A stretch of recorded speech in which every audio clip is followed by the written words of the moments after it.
საქართველოს ისტორიაში ყოფილა დიდებული წამები და ეს წამი არის ერთ-ერთი უდიდებულესი. როდესაც ამ 70 წლის მანძილზე ამ ტანჯვასა და ვაიმაში ამ სისხლისღვრაში პირველად ასე შეკრული ასე მთლიანი წარმოდგა ქართველიერი მტრის წინაშე.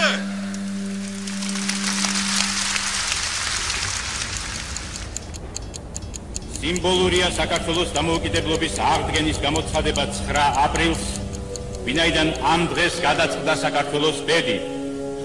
9 აპრილის წამებულთა სულები დაგვცქერიან ჩვენ და ხარობენ ზეციურ ნათელში, რამე თუ აღსრულდა ნება მათი, აღსრულდა ნება ქართველი ერისა, გაუმარჯოს დამოუკიდებელ საქართველოს. ხარობდეს ღმერთი.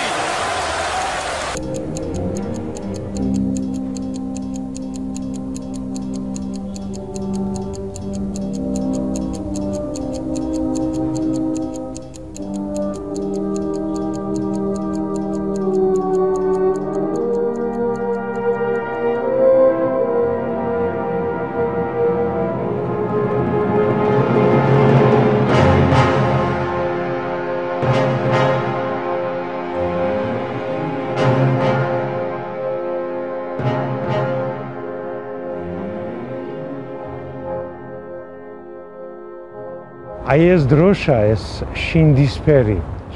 მე მგონი, როდესაც მერავი ციხიდან გამოვიდა, მას შემდეგ კიდია და ის არავის ჩამოუხსნია. ეს დრომ ქარმა წვიმამ დაფლითა. მაგრამ ეს დროშა მაინც კიდია. აი მე აფხაზეთიდან ვარ. მე სოხუმში დაბადებული და გაზრდილი ვარ. და მე ვფიქრობ, რომ ალბათ ამ დროშასავით არის დღეს დაფლეთილი ჩვენი სამშობლო. მეს მერაბ კოსტავას ეზოა და ამ ეზოში ეს შესანიშნავი სახლი, რომელიც დღეს მის მემორიალურ მუზეუმად იქცა.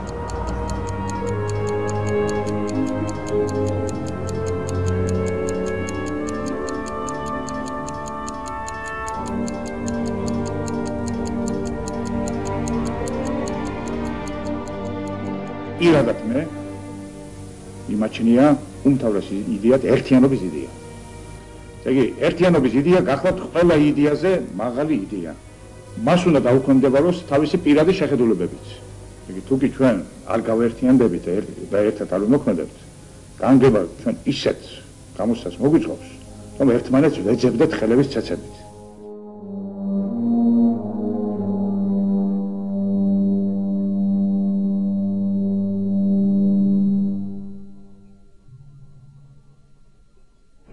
ეს განსაკუთრებულობა, ვინაიდან ეს ერთი სხეული იტევდა უამრავ საოცარ სიკეთეს,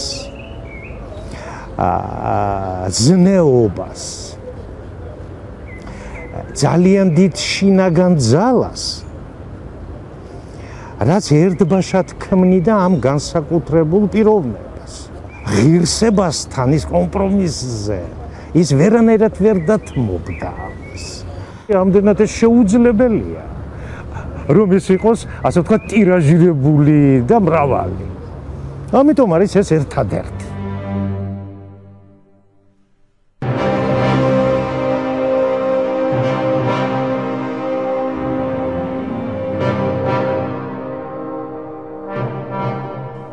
ვერაფერმა განაკარვოს ხსოვნა გარდა სულისა. საიქიოც, სააქაოც, სუნთქო არის სულისა.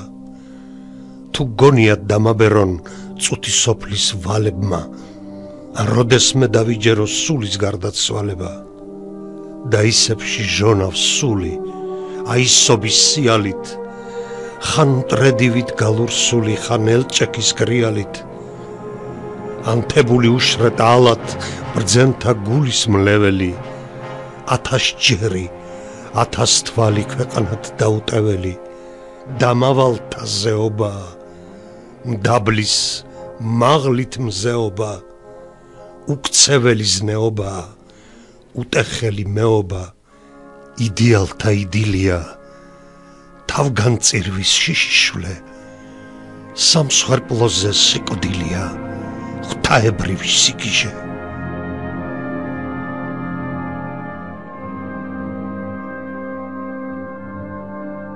ის ყოველთვის მზად იყო, ის ჯვარი ეტარებინა, რანაირი სიმძიმის არ უნდა ყოფილიყო. იცით, ის მისი სოციალური, მისი პიროვნული რაღაც, ასე ვთქვათ, მას რო ჭირდება, მისთვის ეს არ არსებობს. ის ამას განერიდა საერთოდ. ის არ ფიქრობდა თავის, ასე ვთქვათ, კომფორტზე. მისთვის კომფორტი იყო, როდესაც ადამიანებს უყვარდათ ერთმანეთი. მერაბ კოსტავასთან რო იდექი, უშიში იყავი ვითარცა უხორცო. იმიტომ რომ თვითონ იყო ესეთი. მასთან დგომის არ გეშინოდა, არავისი არ გეშინოდა. არაფრის არ გეშინოდა, თუ მის გვერდით იყავ. ჯიხის მირტყმით ვესალმებოდი ჩვენ ერთმანეთს და მერაბ იტყოდა გამაგრდი აჭარელო.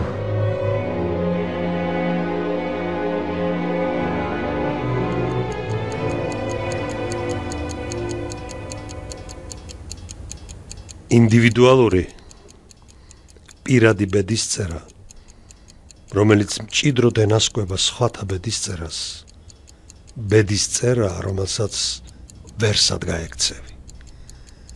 ბედისწერა ერთდროულად მტერიც და მეგობარიც. დედამიწის შექმნიდან ჩვენს მიერ მიღებული სამუდამო ტვირთი, მუდმივი პარტნიორი, რომელიც გვიწევს თავისთან ბრძოლაში. გაშინებს გარდუვალობით, იდუმალებით, მოულოდნელი სიურპრიზებით, ყოველ ნაბიჯზე გადადგმული მახეებით და ბადეებით, რომლებშიაც ჩვენი დაცემისა და დამარცხების მიზეზებია.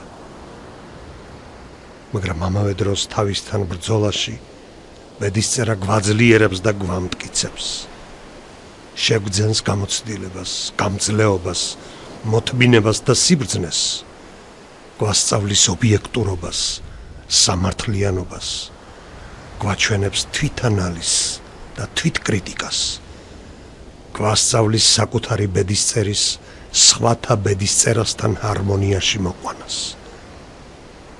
გვეხმარება სიხარულისა და მწუხარების, კეთილისა და ბოროტის შემეცნების თასის ბოლომდე შესმაში, თანდათანობით გვასწავლის სიკეთეს, ყველანაირი მტრობის მიზეზების, ყველანაირი ცოდვის არსის შემეცნებას.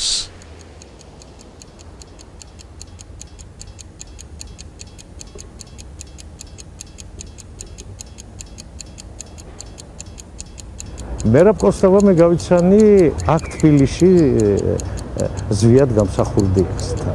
მაგრამ დიდი ხნის მაშინ ურთიერთობა არ გქონდა ჩვენ, მოგეხსენებათ, ორივე დაპატიმრებული იყო, მერე ჩვენ ვაწყობდით მათ გასან თავისუფლებელ მიტინგებს და მთელი ამ. მაგრამ როდესაც მერაბი გამოვიდა ციხიდან, ის იმ საღამოსვე მატარებლით ჩამოვიდა სოხუმში და მოვიდა ჩემთან სახლში. ჯერ გაუარა მის დეიდას, ჩვენ მეზობლად ვცხოვრობდით და მე ამოვიდა ჩემთან სახლში, მე არ დავხვდი სახლში. და ჩემმა მეუღლემ ფოტოსურათებით იცნო მერაბი და უთხრა მას, თქვენ მერაბი ბრძანდებითო, მაგრამ იმდენად მოგზალებული იყო მერაბი, რომ არ უთხრა, მეო უმარის დეიდაშვილი ვარო. ესე იგი არ გამოხატა, რომ აი მე ვარ მერაბ კოსტა.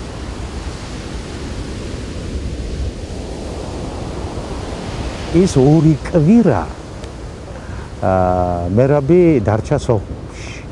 რა თქმა უნდა, სულ ფაქტიურად დღე და ღამე ერთად ვიყავით. აფხაზეთი იყო მისთვის ყველაზე, ყოველ შემთხვევაში, თუნდაც იქიდან გამომდინარე, რომ ის ძალიან დიდ დროს უთმობდა და ძალიან ხშირად იყო სოხუმში, აფხაზეთში. ხედავდა და ძალიან კარგად იცოდა, რომ საფრთხე საქართველოსი აფხაზეთიდან იყო, იმიტომ რომ იქიდან გვებრძოდნენ, ჩვენ გნებავთ იმ წერილებით რომლებიც კრემლში იწერებოდა და ისევ იმ კრემლს უბრუნდებოდა იმ მოთხოვნით, რომ მოეგლიჯათ აფხაზეთი საქართველოსთვის. სოფელ დავდიოდით ერთად, ხვდებოდით იქ ადამიანებს, საზოგადოებას და ამით ასე ვთქვათ ძლიერდებოდა ის ეროვნული მუხტი და თვითშეგნება აფხაზეთში.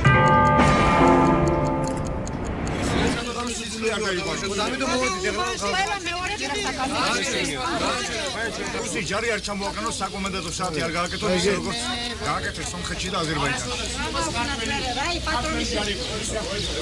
და ამიტომ სისხლი არ უნდა დაიყოროს, სწორედ ჩამოაყენებს მოსკოვის ჯარს. მერაბის ნათქვამი ძმებო სამწუხაროდ მე მინდა ხაზი გაუსვა, რომ დღევანდელი ძმაოს შორის და მერაბის ძმებოს შორის ისეთი განსხვავებაა. ეს დიდი ხნის წინ არ იყო. მერაბი იყო ძალიან მოყვასი ადამიანი. სიძულვილს ის არ უშვებდა საერთოდ. ის არ მიდიოდა ამნაირ კომპრომისებზე. მისთვის ზნეობა იყო, ასე ვთქვათ, უმაღლესი. და იცით, ამის დეფიციტი ყოველთვის ქმნის იმ დაპირისპირებულობას, თუნდაც პოლემიკის არარსებობას. იცით, კამათისთვის და არა ჭეშმარიტებისთვის. და დღეს ამიტომაც დააკლდა საქართველოს აი ასეთი ძალიან ღრმა, აი ქრისტიანული სიღრმეებიდან მოტანილი სიყვარული. იცით, აი ეს აკლია დღევანდელ საზოგადოებას.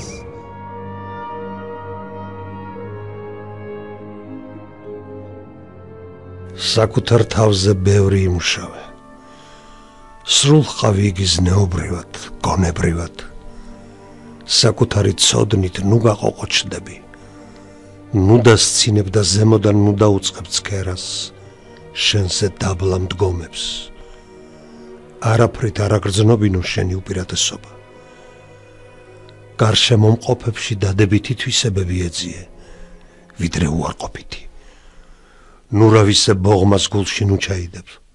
გიხაროდეს, რაც უფრო მეტ ადამიანს შეხვდები ცხოვრებაში, შენზე უფრო ღირსეულს. რადგან იმათგან მოდის სტიმული შენივე და სხვათა წინსვლისა. გამოიმუშავე შენში ხასიათი სტაბილურობა, ცოცხალი, ნათელი, მხიარული, სერიოზულობის ნიშნით აღბეჭდილი, მრავალგზის ნაწრთობი ფოლადივით.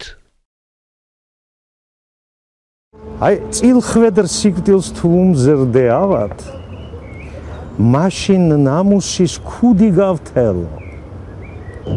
ჩემი სამშობლო ზეცაა თავად, შემდეგ ეს მიწა და საქართველო. ანუ ეს მომავალია, ეს მარადიულია. აი, თუნდაც მისი სიტყვებიდან, იცით, ამიტომ არის ასეთი ადამიანები არ ყოფდებიან. დღევანდელ საქართველოს მე ვერ წარმომიდგენია მერაბ კოსტავა ქუჩაში მიმავალი. ვერაფრით ვერ წარმოვიდგენ. კოსტავა იყო იმ დროს, როცა აი ეს დიდი ნახევარი სამყაროს უსამართლობას ებრძოდა და აი ეს უსამართლობის ნგრევის უმთავრესი ბერკეტი ეჭირა მერაბ კოსტავას ხელში. სამართლიანობის აღსადგენი ბერკეტი. და თითქოს დაიშალავ ისა და უნდა ყოფილიყო, უნდა ეზეიმა სამართალს, მაგრამ მერაბ კოსტავას ის უმთავრესი ბერკეტი, რასაც სამართლიანობის ბერკეტი ქვია, საჭიროა დღეს. საჭიროა მერაბის სიტყვა და მერაბის ბერკეტი.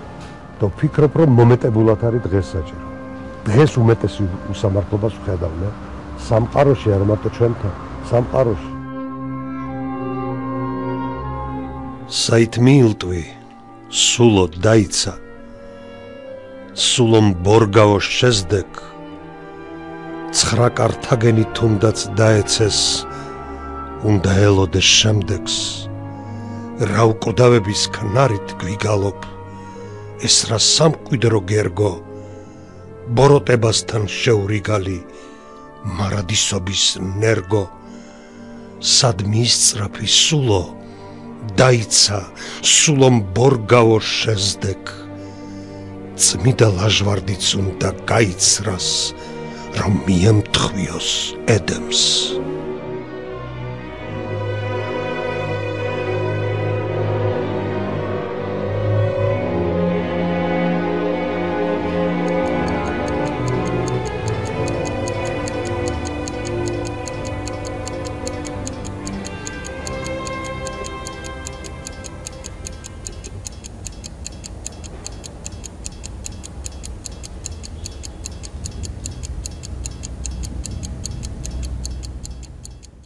თუკი ადამიანი არ ანვითარებს თავის თავში მოყვასის სიყვარულს და სწორედ მოყვასის სიყვარული არის საფუძველი ერთიანობისა, ესე იგი მოყვასის სიყვარული დგება ყოველგვარი პარტიკულარიზმის და კუთხური პარტიკულარიზმის მაღლა და თუკი ეს ქრისტიანული ესე იგი ქველი გზნობა გესმის არ გაიდგამს ფესვებს ადამიანის გულში განგება მას ესე იგი შეუქმნის ისეთ პირობებს, ნამდვილად ისეთ პირობებს შეუქმნის, ისეთ გამოსდებს მოუწყობს, ისეთ გაჭირვებებში გაატარებს, რომ იგი იძულებული იქნება ეჯიოს მეორე ადამიანი, ეჯიოს. ეს დროშა ზუსტად იმას გამოსახავს, რომ საქართველოს თეთრიც და შავი დღეებიც ბევრი ჰქონია, მაგრამ მან მაინც მიაღწია მისს. ამიტომ დროშის მნიშვნელობა უდიდესია. ამიტომ რაც არ უნდა დაიფლითოს ის მაინც არსებობს ჩვენთვის. და რაც ყველაზე მნიშვნელოვანია, რომ ეს დროშა ვერავინ ვერ ჩამოხსნა და არ ჩამოხსნა.